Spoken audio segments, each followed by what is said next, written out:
Olá, sejam bem-vindos ao Colégio Geografia e esse é o primeiro vídeo da série Conflitos Territoriais no Mundo.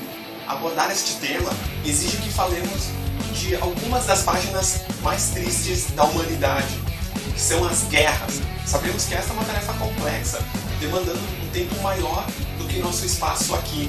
Portanto, traremos alguns fatores que auxiliam a identificar aonde estão e como foram formados histórica e geograficamente esses espaços conflituosos. Então, bora lá para o conflito nos Balcãs.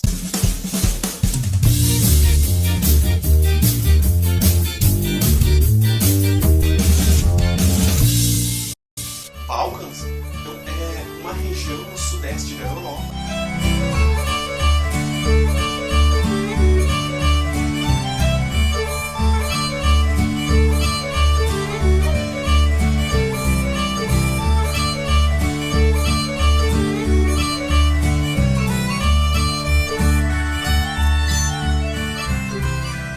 E a região de maior tensão compreende aí as repúblicas que integravam a antiga Iugoslávia, que são Eslovênia, Croácia, Bósnia-Herzegovina, Montenegro, Sérvia, Vojvodina, que é uma província integrada à República da Sérvia, porém gozando de certa autonomia, e ainda Kosovo, que já tem sua independência reconhecida por uma parcela considerável da comunidade internacional.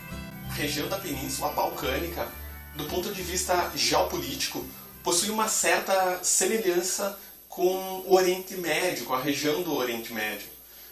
Sim, ela também se situa no entroncamento de mundos, ocidental e oriental, Europa e Ásia, mundo rico e mundo em desenvolvimento, cristão e muçulmano, e ainda agregou aptidão ao comércio, mistura de povos e culturas e muitos conflitos territoriais ao longo de sua história. De fato, a pluralidade da antiga Iugoslávia deve ser levada em conta. Afinal, são aí 5 grupos eslavos, 2 alfabetos, 3 línguas, 4 religiões e 6 repúblicas federadas. É importante dizer que este episódio pode ser visto também como um conflito político, maquiado como um conflito étnico.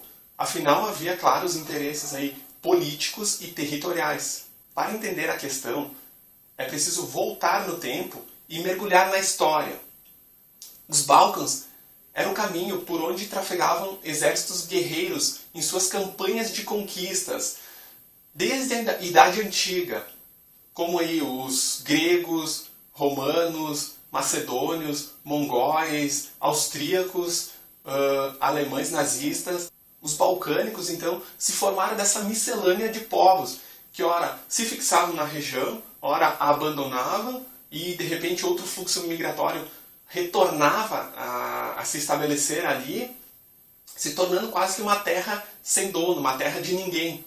Na Idade Antiga, então, a região é ocupada por gregos e romanos, que praticamente fizeram desaparecer os povos nativos, os ilirianos e os dálmatas. E aí também vem da Ásia mais 2 povos, mais 2 grupos eslavos, que são os croatas, cristãos católicos, e também os sérvios, cristãos ortodoxos. Então, em termos religiosos, eles começam a se desentender, fundando reinos separados. Sem contar ainda que na região já existia aí um reino germânico, de origem germânica, que eram os teutões, vindos do norte da Alemanha séculos antes. No século XI, então, as primeiras soberanias eslavas estavam constituídas, que eram o reino dos croatas, dos sérvios e o reino da Bósnia. Tá? Porém, as fronteiras continuavam variando em função das guerras ao longo do tempo, que passavam por períodos de expansionismo e de submissão. No final do século XIII, até por volta do século XV, então ocorre a expansão do Império Otomano, que vai abocanhando diversos territórios, até que por volta de 1690 os sérvios tentam se livrar dos turcos, porém são derrotados, e aí acabam abandonando suas terras e migrando para o norte da península. Entre 1873 e 1882, os sérvios e os montenegrinos conseguem derrotar os turcos, e a região consegue uma certa autonomia, se livrando do Império Otomano. Com a decadência do Império Otomano, A partir do século XIX, então, dá-se uma fragmentação de território e outros impérios começam a surgir e pressionar. O Império Alemão, Austro-Húngaro e o Império Russo. Tá? Os russos obrigam os turcos a assinar o Tratado de Berlim em 1878, o qual reconhecia a independência da Sérvia e de Montenegro. Os Balcãs, então, passam a sofrer uma certa pressão desses grupos expansionistas através do pan-germanismo. Então, os austríacos pretendiam dominar a região e, por outro lado, pelo pan-eslavismo, os russos não pretendiam um certo domínio sobre a região, mas sim facilitar o seu acesso ao mar Mediterrâneo. Por isso que eles estavam ali incentivando, de alguma forma, as minorias. Em 1914, um estudante sérvio mata o arquiduque Francisco Ferdinando, que era o príncipe herdeiro do trono austríaco. A Sérvia não teve muita ligação com um fato, mas a Áustria não deu muita importância, não quis nem saber e utilizou como pretexto para atacar a Sérvia, dando início à Primeira Guerra. A Rússia então entra no lado sérvio e a Alemanha vai entrar no lado austríaco. A derrota da Alemanha e seus aliados em 1918 faz com que o mapa geopolítico da Europa seja redesenhado, desaparecendo o Império Austro-Húngaro e surgindo então dois países, que é a Polônia e a Tchecoslováquia. Já os croatas, sérvios e eslovenos, para não se submeter a potências maiores, acabam se unindo e em 1929 surge então a Iugoslávia. Em 1939, quando inicia a Segunda Guerra Mundial, a Europa está praticamente dividida e os povos balcânicos também, né, não é diferente. A gente vai encontrar aí 4 povos balcânicos apoiando Hitler, enquanto que outros 2 apoiam a União das Repúblicas Soviéticas. Tá? Hitler invade e bombardeia a Iugoslávia e ali ele vai encontrar uma resistência dos sérvios e seus aliados que acabam derrotando a Alemanha. Durante esse período, então, surgem basicamente 2 guerrilhas de resistência aos nazistas. E uma delas que vai se destacar é a liderada ou comandada pelo Marechal Tito, o qual consegue libertar o país e impor um regime de força que vai perdurar aí por basicamente 35 anos, até por volta de 1980, quando ele vem a morrer. A Iugoslávia então ficou composta por 6 repúblicas e 2 províncias autônomas. Na verdade ficou uma verdadeira colcha de retalhos aí. E o Marechal Tito ele tentou dar uma aparência unitária, pacífica a todas essas diferenças culturais e religiosas existentes. Mas com sua morte em 1980, a Iugoslávia começa a se desintegrar e vão incluir uma série de conflitos que perduraram por um longo tempo. Tito foi um governante forte, carismático, competente.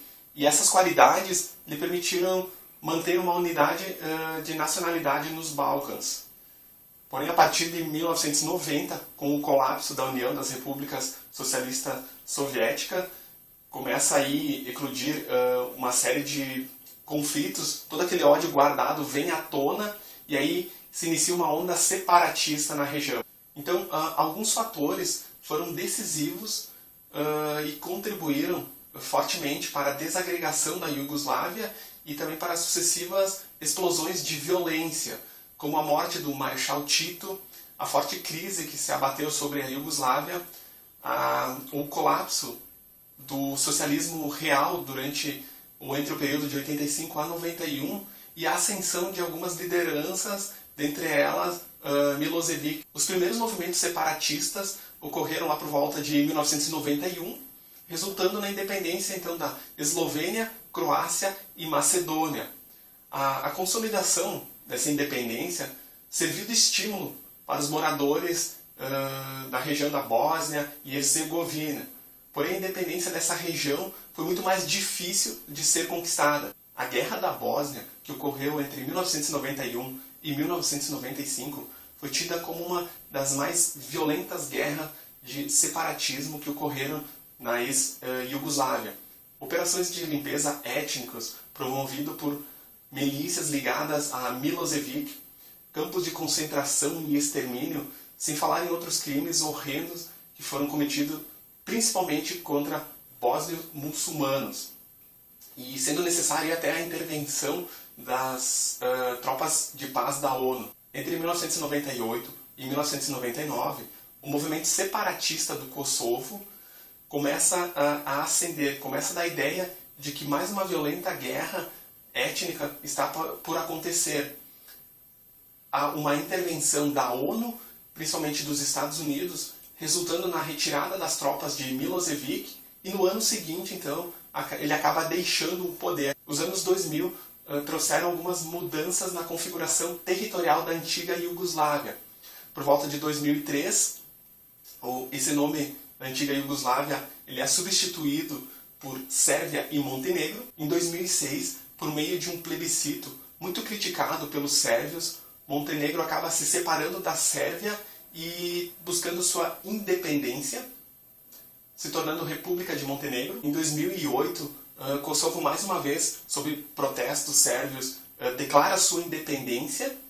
Tá? Esta é reconhecida por alguns países membros da ONU, como os Estados Unidos, porém uma parte da comunidade internacional acaba não aceitando. E um dos países que não aceita e que não reconhece oficialmente a independência de Kosovo é a Rússia, tá? A principal aliada da Sérvia. E por fim, como é de costume, fica uma reflexão para esse primeiro vídeo sobre conflitos territoriais no mundo. Não existe um caminho para a